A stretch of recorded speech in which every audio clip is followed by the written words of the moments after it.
So after the long, rambly talk I gave last time, I thought I would leave this one to be a bit more open. And technically, the topic is terms and roles in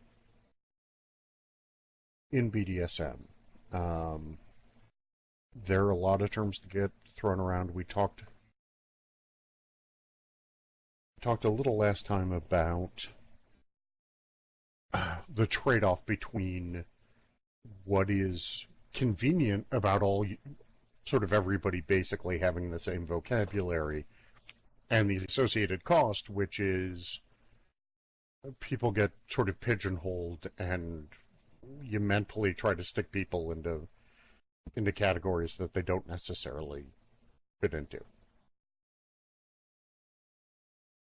And I especially wanted to throw this discussion open about questions that people have about different terms, and also things like, I keep getting called blank and it doesn't feel like it fits.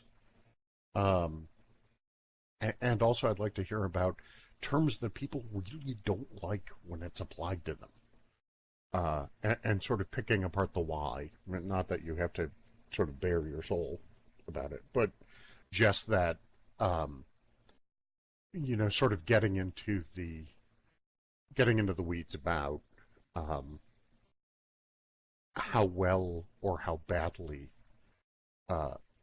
labels fit, because people's sexuality and identity vary so much over a lifetime, depending on how they're interacting with other people, where their headspace is.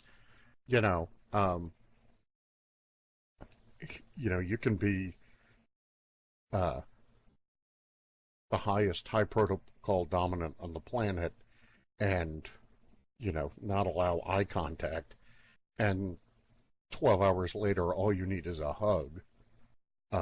That makes for very different interactions with someone who is, nominally, say, your slave, but is then sort of asked to be in a different role to meet your needs. That's an extreme case of the fluidity, but that happens all the time. As well it should. That's important. And another part of this is that we, as people, mostly me as women, but people grow and evolve and generally change, and the labels that felt like home, that felt perfect 2 years ago, may no longer fit at all. As you heal or you grow or, you change partners or whatever. And one of the reasons I got onto this topic is I have a former baby girl. She's still a baby girl. Well, she's still my baby girl. Who I was trying to describe to someone else, and 1,003 labels fit. She is a pansexual, kinky, sadist,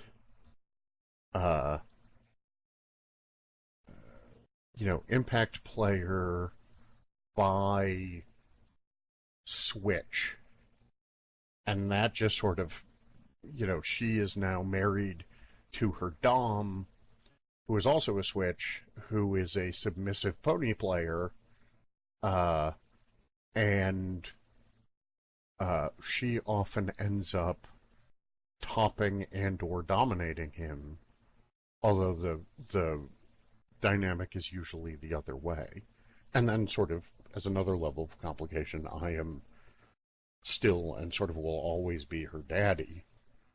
and she was never a baby girl with anyone but me. I realized it was taking me like 15 minutes to describe the complications of this relationship. And it reminded me just how weird labels get. So, and I just realized I didn't turn on my question tracker. So I have to find that in my inventory real quick. Talk among yourselves.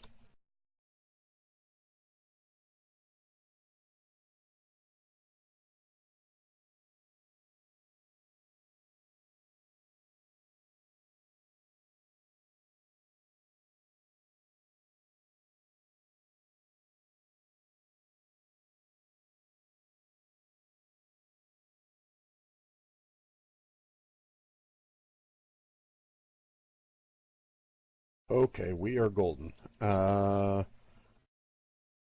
Molly had a comment. Um, and please do.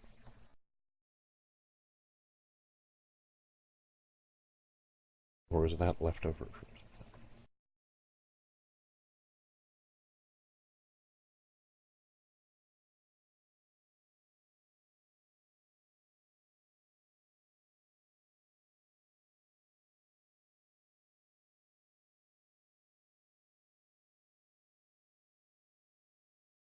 Any comments, questions, concerns? Because I can jump into some of the common back and forth, but please speak up.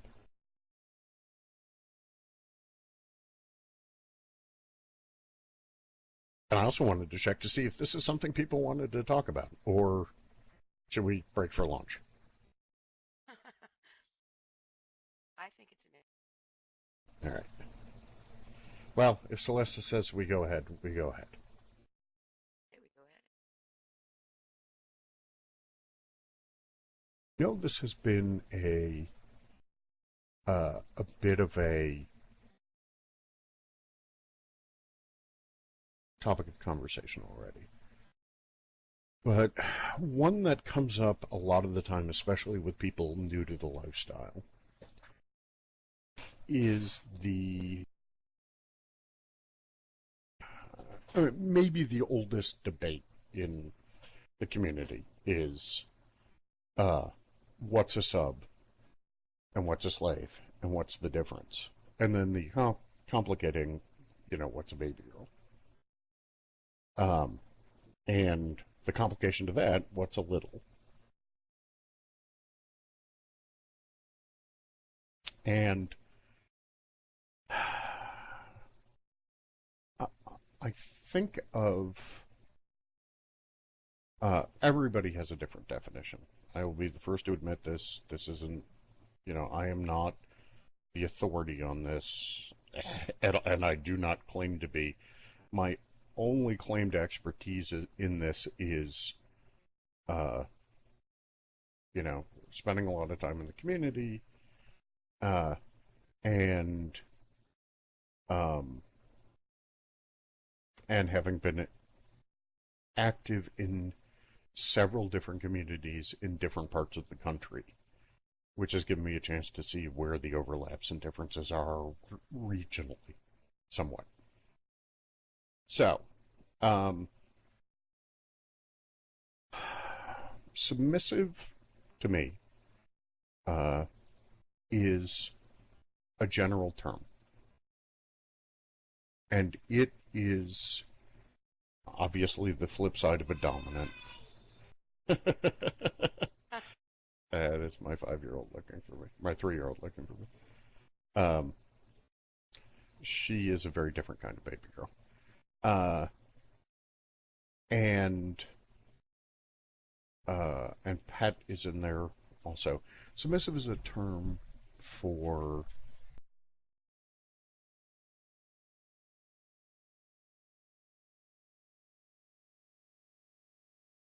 pardon me one moment.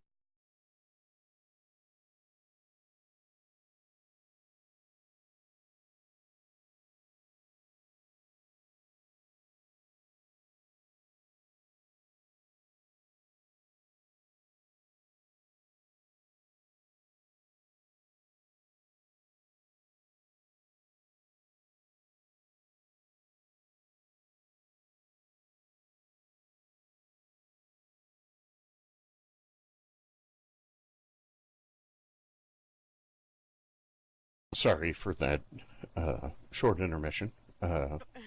Celestial, thank you for singing. Uh, Don't hear anybody crying. I was Very nice, not singing. Cryptic. Uh, so, Cryptic had a comment.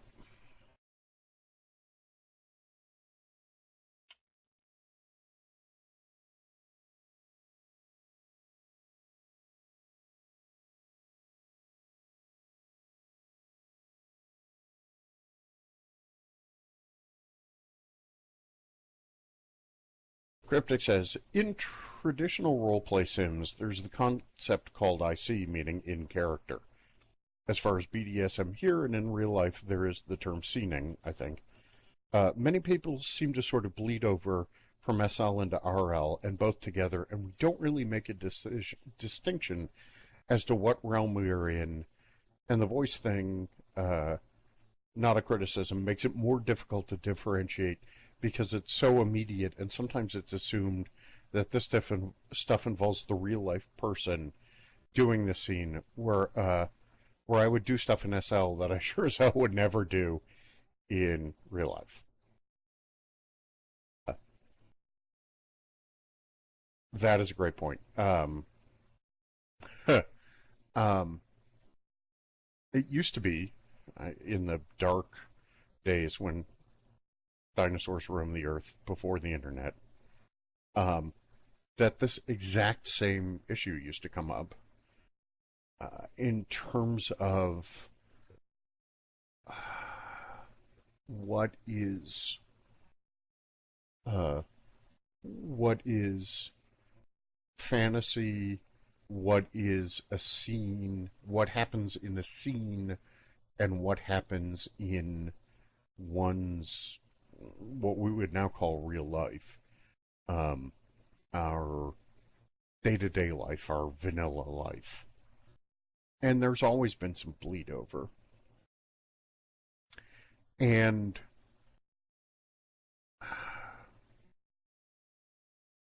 my thought is this.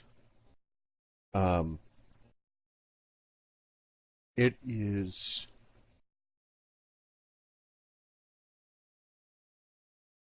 what is important is how the activities affect you emotionally. An obvious difference between real life and scening and SL and things like that is the lack of physical interaction with someone else. But that's an iffy line. I mean, there are, I'm a dom who loves mind fucks.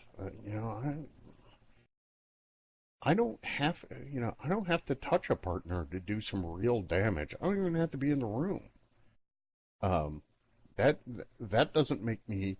The fact that I'm not physically present in some cases doesn't make me less careful. It makes me more careful because I can't read body language. I can't gather a partner up in my arms and just be like, "It's okay. We're just gonna breathe now."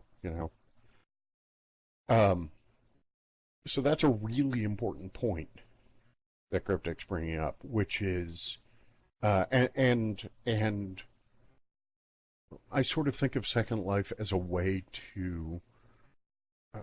There are two things that it helps, and one is meeting new people and having access to a wider community.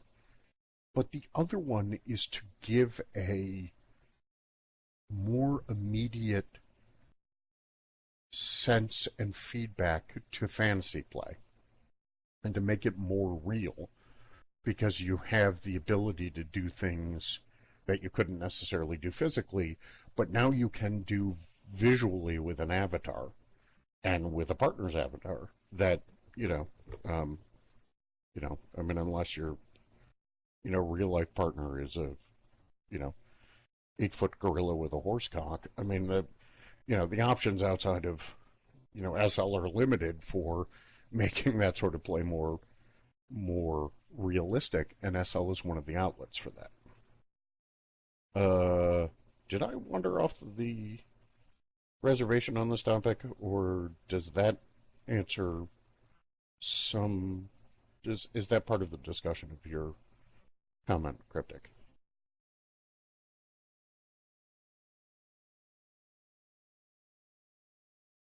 No comment.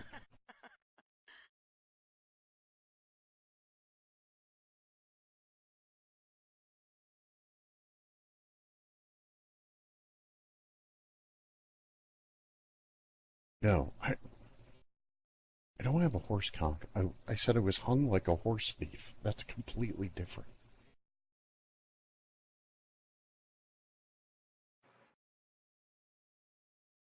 Uh, okay. I just wonder if it's just me that runs into this. Does anyone else have bleed over that makes it difficult? Can I make a comment? Absolutely. Jump in. I'm not sure, one, if I'm understanding Cryptic's comment correctly, because I that was not me. I have there are two types of play that I and a lot of people participate in.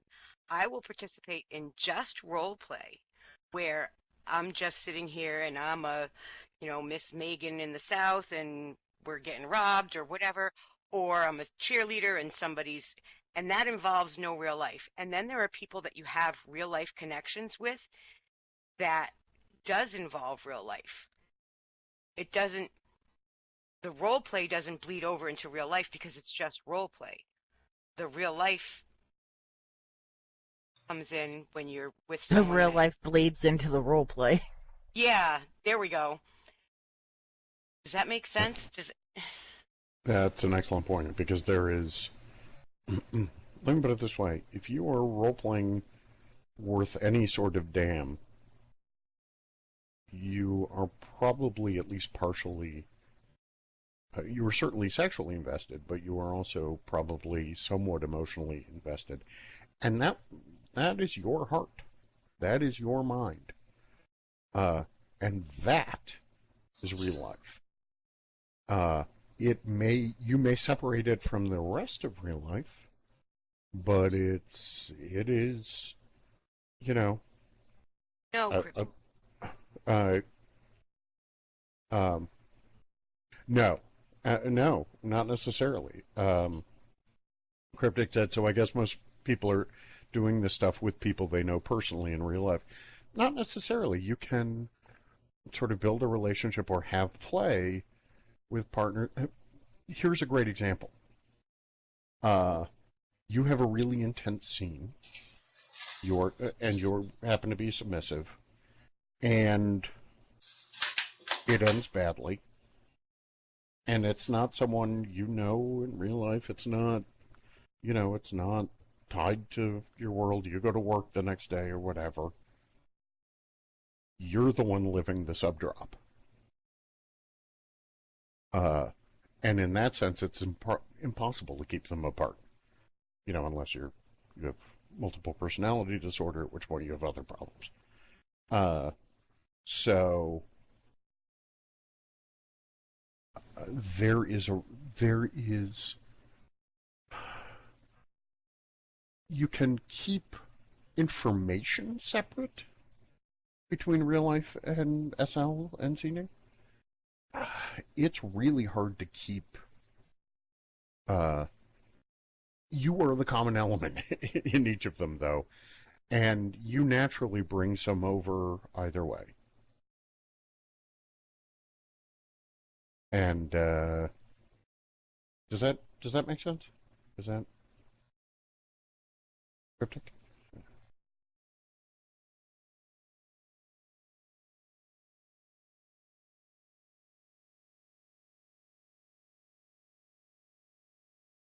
Not so much talking about emotionalism, but if you are role playing with Susie Bozo account, is Betty. But if you role play, do you make the distinction it is not with Betty?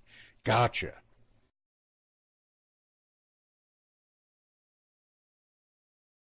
Like you don't expand it to apply to her personally.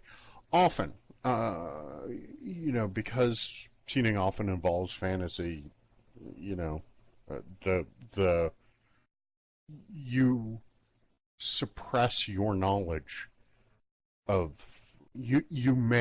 people may suppress their knowledge of the person behind the keyboard and just interact with the character that is being presented to them as part of the play. But that's a bit of a social contract thing. And it may not. And no, it is often not formalized. But exactly that distinction is what people seem to generally mean when they talk about keeping real life and SL separate. Is that they are only here to act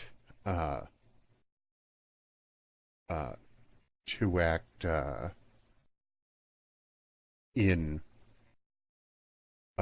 SL only as the character they are and the avatar they are presenting in SL. And Cryptic was saying that's part of why I value anonymity. Absolutely, that anonymity. I mean, part of the freeing nature of anonymous play is that you avoid the sort of social blowback from being as kinky as you need to be. Okay. Max, sorry. No, you're good. What I think, I'm trying to understand what Cryptic is saying. Some people, they do role play, strictly role play, i.e., let's say Cryptic, I role played with you in a dominant, submissive dynamic. Okay? So I know you are a pet. Obviously, I know what your limits are. So I could role play with you, and like with you, there would be no voice, obviously. I never role play with voice. I only real play with voice. There's a distinction for me anyway. So I could role play with you for an hour as a pet and do all those things in erotic setting with no sex, but the whole point of the role play is to just immerse yourself, your mind, into that role play. You know, you're not actually a cat, but you're going to role play as a human cat, and that arouses you in a mental aspect. Then, like with Twisted and I, we do a lot of role play. So, I can send her to my fun room, that I call it, my personal dungeon, and there will be no voice, and we RP everything in there in a BDSM aspect, but it's not actually her. It's just Twisted, her submissive character here in SL, and I am Max, my dominant character in SL, and do all those things that we can't do in real life. But at the same time, me and Twisted have a real life dynamic when the voice can come on, and SL, we're here in SL, but I am controlling her real life. But not everybody does that. Me and Twisted can go to, you know, one of those sims that are just far out, rape sim, and she could be this 18-year-old schoolgirl in the street, and I'm going to RP that I'm snatching her and taking her and using her in all those devious ways that might get her aroused mentally, but we're not actually doing that real life. So I think that's what you're trying to disseminate here, I think. Nicely put. And April had a comment. I came in a bit late because I ran to the store, but I'm trying to get a grasp on what she's referring to. Was she speaking like my own personal experience? I have a dominant, and while I've met him real life in SL, he can play one of two different types of characters. And when SL, we tend to more role play depending on what character he's on. It's to me the same person because I have met him and been with him real life. So some of those things can play over, and you can kind of dabble into the role play in real life, or it can just kind of take a more mainstream interaction. But you always have the option, depending on what character you're on, to kind of to run down that role play and enjoy it, but you get to mix the two. Is that kind of a sense of what I was hearing? Yeah, that's part of it. Okay. Thank you. That was it. Well, if somebody wants to roleplay something outside of your limits, that's when you step up and tell them no. Hold on. Let me read the question real quick. Or the comment. Sorry. So it's in the record. But if that person wanted to roleplay something outrageous or it went wrong, it would blow back on them. Or it could, sure. But she was saying not outside limits. Just right, that even if you're but just extreme outside their real life expression.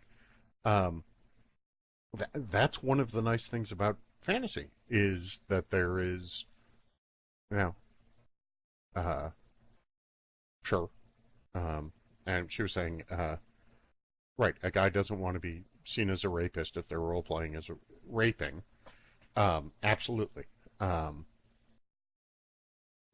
And that is the distinction between fantasy and reality. You can be excited by a concept that you don't want to make happen. And that makes, and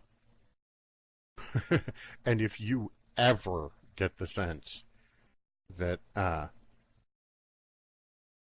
oh, I see. But how do you separate it if you know them personally in real life? Well, part of it is you recognize that it is that everybody has fantasies like that are not socially acceptable. If they don't even bother checking for a pulse.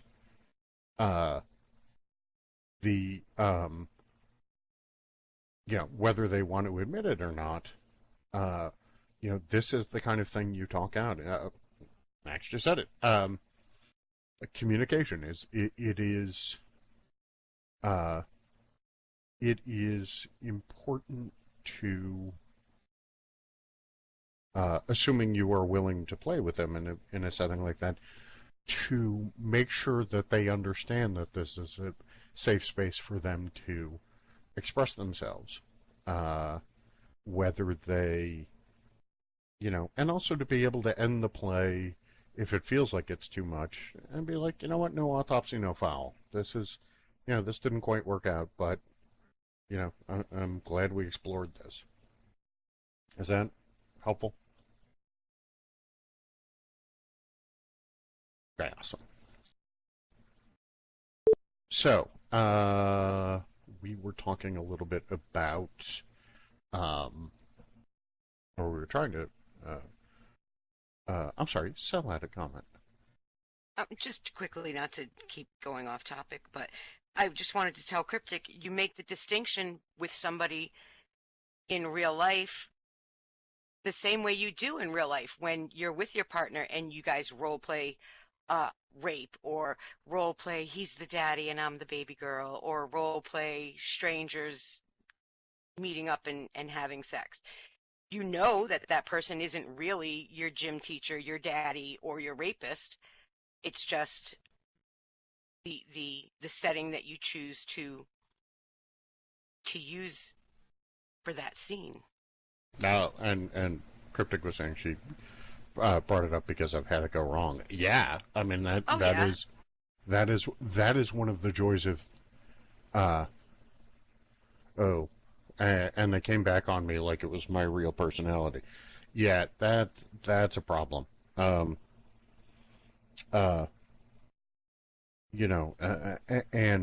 men often, I'm generalizing here obviously, but men often have more trouble differentiating the fantasy from the reality in situations like that.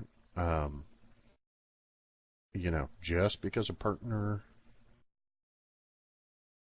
plays a worthless slut that wants to be slapped around doesn't mean that she should be treated that way outside of a scene in which he has agreed to that.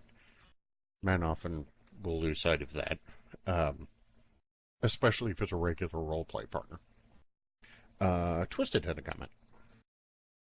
I think the biggest issue when it comes to Second Life and role-playing on Second Life is the amount of judgmental fuckers that you run into.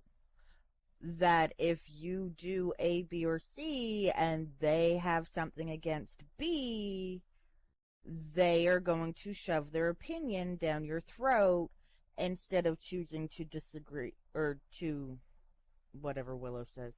I can't remember the words. Agree to disagree. Yes, agree to disagree. Thank you, Celeste. So I think it really boils down to knowing who you are, being comfortable in your kinks, and not caring if you run into somebody who is going to have that difference in opinion. Just because you have a fantasy kink that not everybody else is going to have doesn't mean you should be treated badly for that. Fuck, I got so many kinks, it's bad. But anyway, people on Second Life are jerks. Enjoy what you enjoy, and you will find people that love you for you. Yeah, okay, I'm done. Yeah, I could not agree more. I have I have 24 arrows in my kink quiver that are so unbelievably socially unacceptable that, I wake up every morning surprised I haven't been tarred and feathered.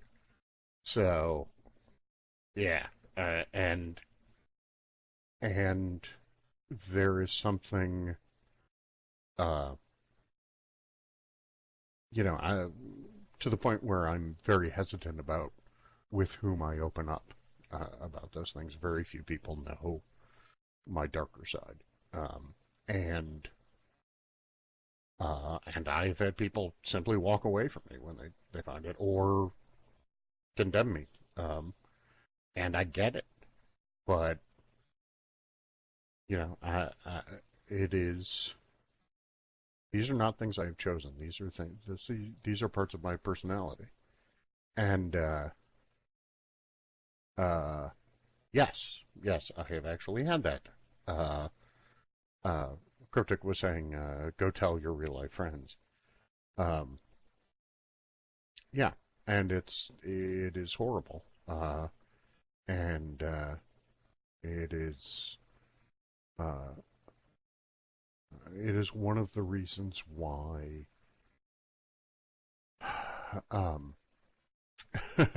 it's one of the reasons why I don't condemn 50 Shades for the piece of shit it is, because I am thrilled that something is moving the kink goalposts towards acceptable.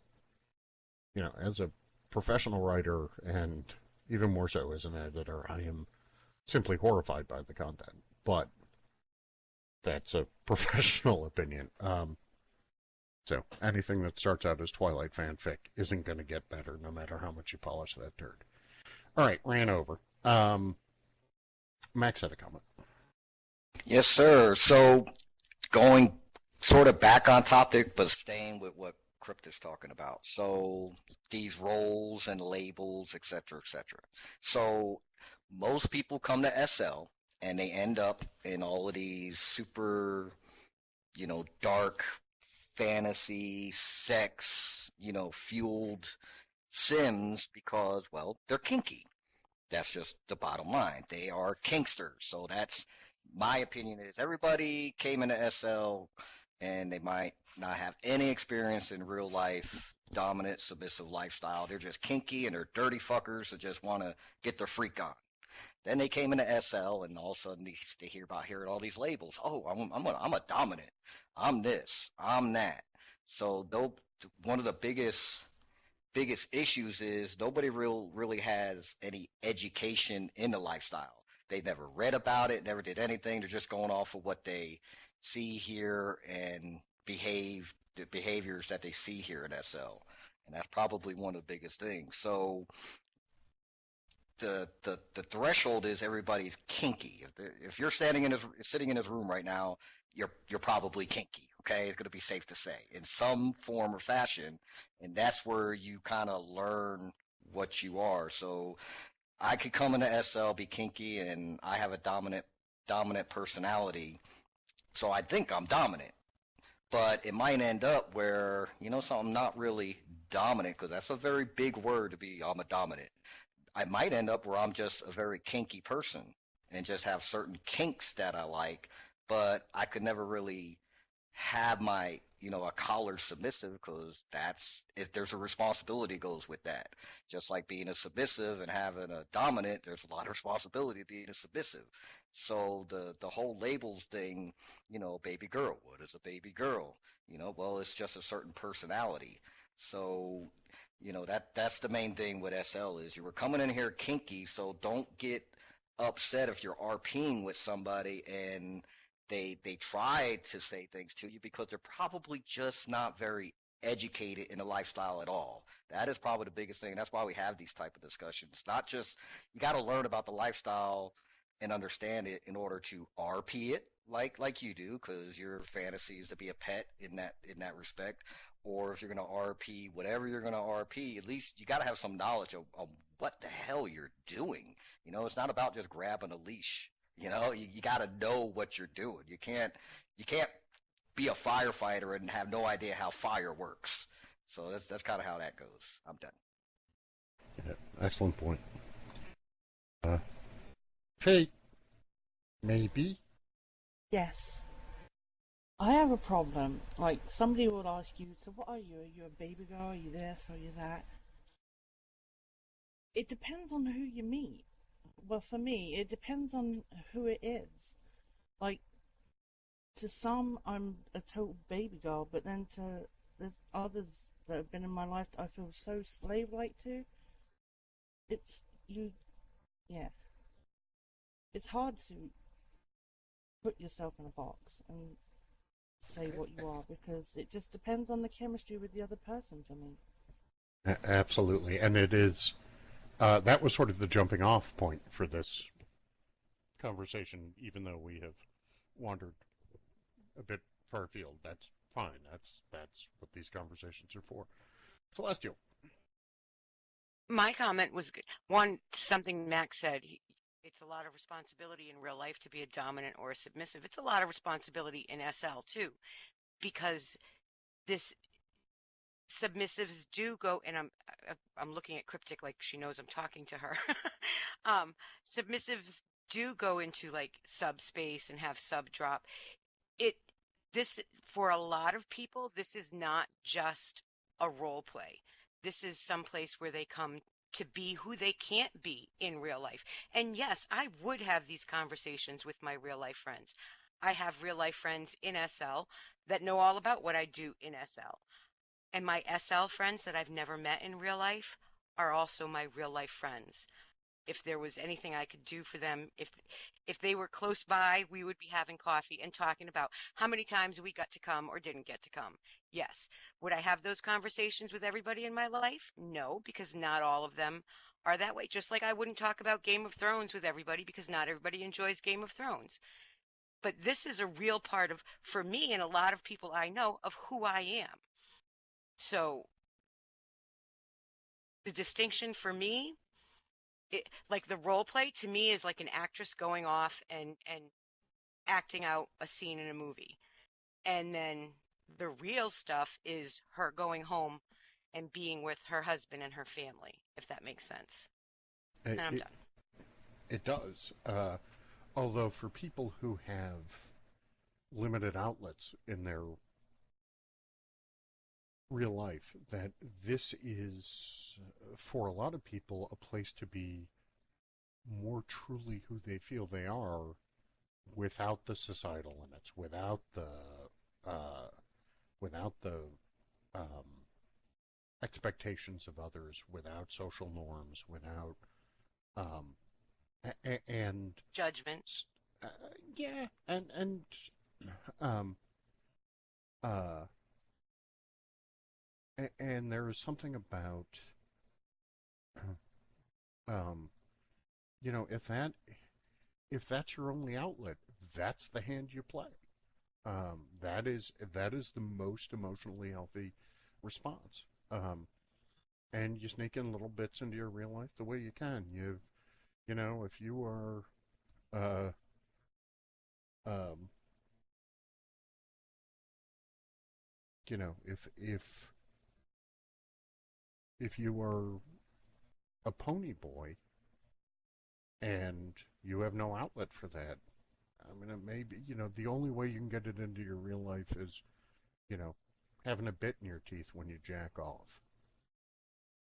But that moves you a little closer to the experience. That's a good thing. Um, so yeah, I'm particularly put off by people who are just like, oh, it's just SL. And it's, um, you know, for a lot of people, it's the best that you've got. I have been, you know, in a stable, monogamous, married relationship uh, as my real life for 20 years. Um, and I'm very lucky that I have a partner who gives me the wherewithal to explore online and things like that with some healthy limitations. So, yeah, I get that. And that's one of the reasons why I started doing these is because for people for whom the SLBDSM scene is casual, something they play with, it's something they walk away from the minute they turn off their computer, they can have a lot of fun with it, but they're not invested in it. They have the capacity to do enormous emotional damage to people for whom this is their only outlet. And it is especially true of DOMs in SL because Max said it beautifully. You know, someone comes on here because they're kinky, and a lot of them are just here to get laid and to get off with someone, and they use the form of BDSM as a way to muscle their fantasies and their kinks onto a partner or to find a partner to play with. But that's all it is for them. And as Max said, there is an enormous responsibility in playing with someone in a BDSM sense. If you are a Dom, you are responsible for someone else's well-being. Um, uh, you know, you are the captain of that ship, and it is your responsibility to look after the passengers.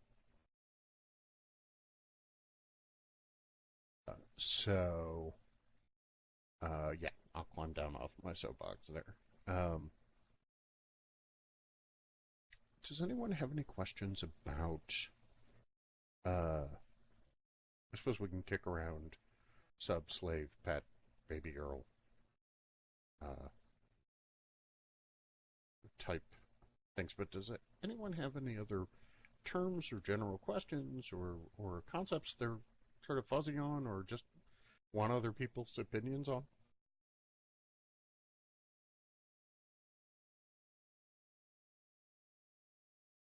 Go, Twisted, go.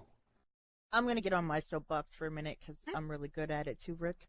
One of the biggest things I hate on Second Life is the fact that if you go to a BDSM roleplay sim, if you go to a BDSM club, if you go anywhere where you have, you know, a bunch of wannabe doms, they like to think that because you're a submissive baby girl, pet, or slave, that they can look down on you and treat you like you are dirt. And it's probably one of the reasons I have such a bold attitude when I am in public, is to smack them down into their place. The attitude and the stigma around submissives in Second Life has never been a very positive one. We have to pretty much stand our grounds and be bitches so that these stupid doms that are around every corner in Second Life,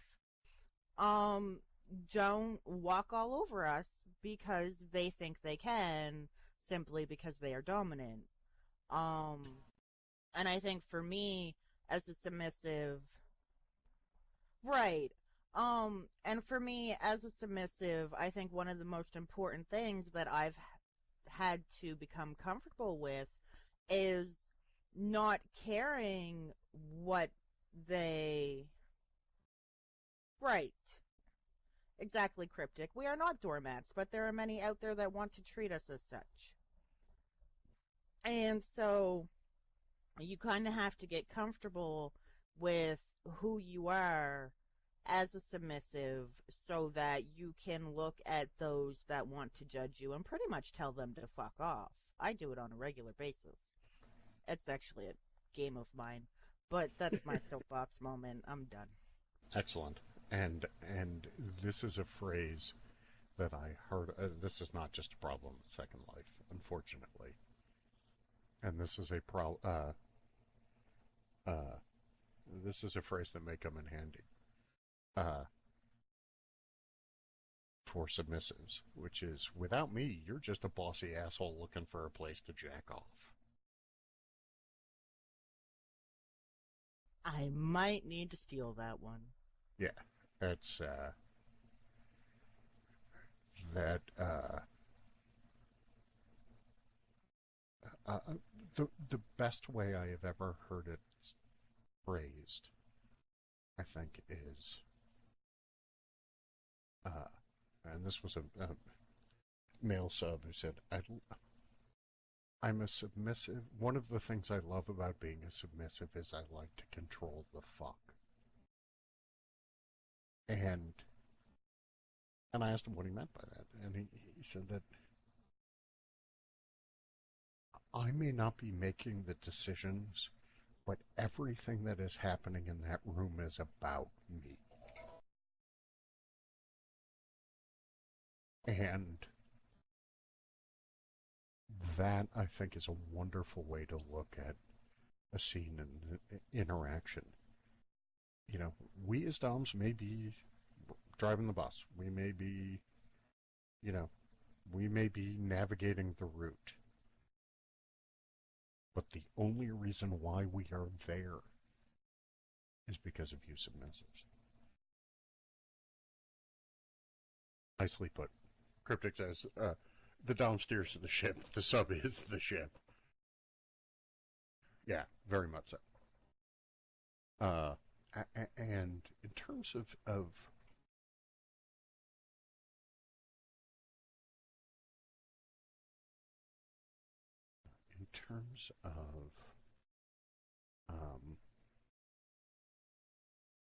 sub and submissive and baby girl, and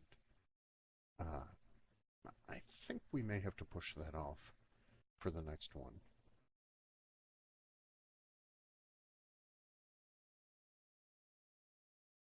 Max has a comment. Yeah, I'm just going to throw something out here. It's probably going to have to be for your next one. But the other mentality is, at least here in SL that I've seen, you know, not in actual when you're reading the lifestyle and around people, real life in the lifestyle, but for some reason people think Dom strong, sub weak. One thing to realize, I'm going to throw a couple other terms out there to kind of make your head spin. A dominant and a submissive. We'll say me and Twisted. Me being her dominant, I could still be her bottom and she could be my top. Very much so. So it's me being in a submissive capacity for her, because maybe she has some dominant tendencies that she just needs to get out. And I don't think we've ever done that, but if that needs to happen, then you know, that you can do the role reversal and I can still be her dominant while bottoming. So there's a couple other terms to go out there. And again, that starts with the kinky part. It's just the lifestyle is whatever you want it to be. There is no right or wrong. That's the main thing about this, because somebody said something, it doesn't make it true. the baby girl, dominant, master, daddy, all of those are just labels to kind of compartmentalize, it into more something easier to understand.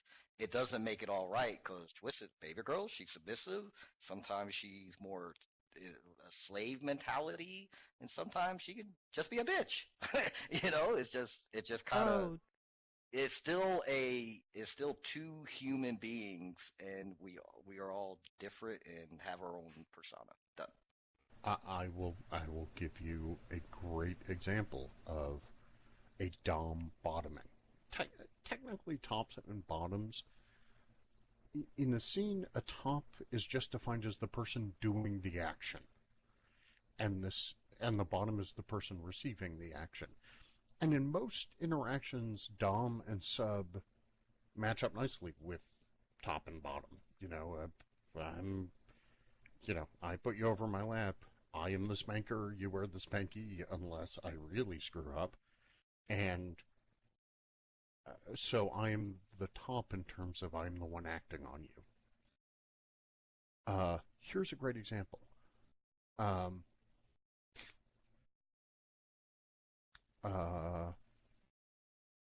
One of the nice things about kinky is guys often discover how much they like anal play. So a dominant guy says to a submissive partner, you are going to peg me and jack me off. In that scene, he is controlling it, and he is still the dominant, and is taking a dominant role. He is making the choices. He is instructing his partner. And the submissive is topping because she's the one doing the dildo fucking. And the handy. So, thank you.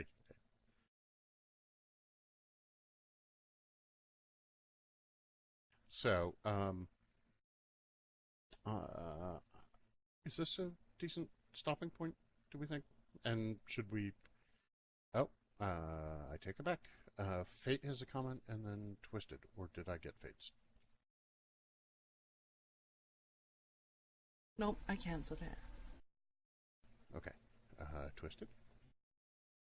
I think for me in that kind of situation, I don't really look at that as topping.